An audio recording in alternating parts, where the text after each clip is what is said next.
षष्टां च जगत्प्रसूं विजयादां सत्पुत्रसौभाग्यदाम् सद्रत्नाभरणान्वितां सकरुणां शुभां शुभां सुप्रभाम् षष्ठांशां प्रकृतेः परं भगवतीं श्रीदेवसेनां भजे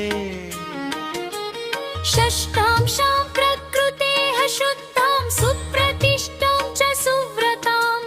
सुपुत्रदां च शुभदां दयारूपां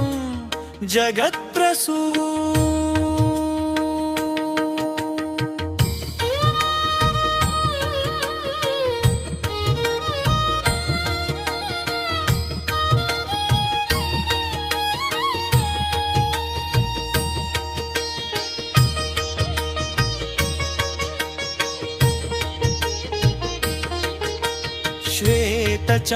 श्वेतचम्पकवर्णाभां रक्तभूषणभूषितां पवित्ररूपां परमं देवसेनां परां भजे नमो देव्यै महादेव्यै सिद्ध्यै शान्त्यै नमो नमः शुभायै देवसेनायै षष्ठै देव्यै नमो नमः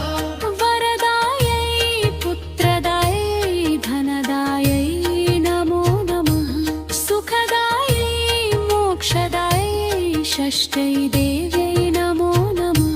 सृष्टै षष्ठांशरूपायै सिद्धायै च नमो नमः मायायै सिद्धयोगिन्यै षष्ठी देव्यै नमो नमः सारायै शारदायै कापरा देव्यै नमो नमः बालाधिष्ठातृदेव्यै षष्ठी देव्यै नमो नमः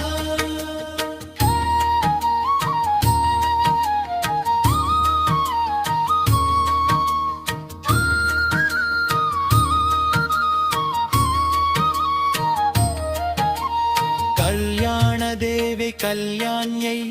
फलदायै च कर्माणां प्रत्यक्षायै सर्वभक्तानां षष्ठै देव्यै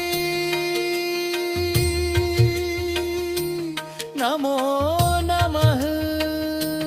पूजायै स्कन्दकान्तायै सर्वेषां सर्वकर्मसु देवरक्षणकारिण्यै षष्ठी देवै नमो नमः शुद्धसत्त्वस्वरूपयै वन्दितायै नृणां सदा हिंसाक्रोधवर्धितायै षष्ठी देवै नमो नमः धनं देहि प्रियं देहि पुत्रं देहि सुरेश्वरी मानं देहि जयं देहि दिशो जहि महेश्वरी धर्मं देहि यशो देहि षष्ठी देवी नमो नमः देहि भूमिं प्रजं देहि विद्यां देहि सुपूजिते कल्याणं च जयं देहि विद्या देवी नमो नमः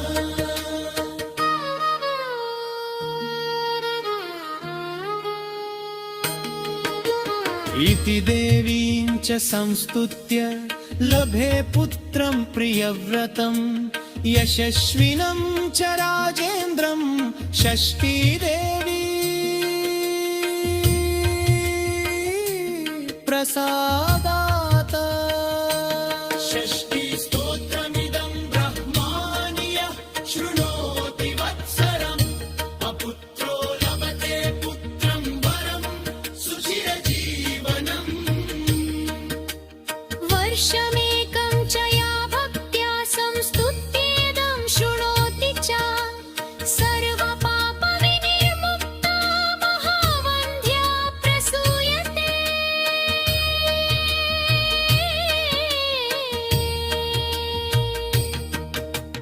वीरं पुत्रं च गुणिनं विद्यावन्तं यशस्विनं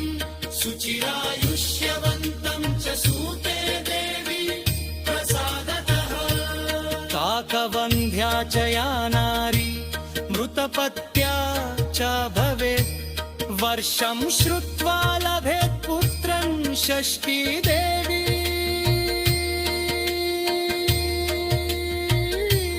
प्रसाद